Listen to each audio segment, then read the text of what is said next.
Welcome back everyone to another tutorial. Today we're going to see how to order physical Revolut credit card. First thing first, open the Revolut app on your device.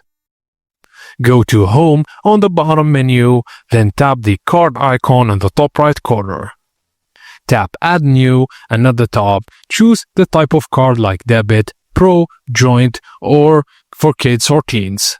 Select Physical Card and swipe to browse different card types and designs.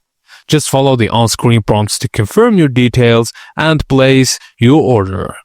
Your card will be delivered to your chosen address. You can track the status inside the app under Cards. And that's it guys, as simple as that. Now you can wait and receive your Revolut physical card directly to your address. Thank you for watching and please don't forget to like and subscribe for more.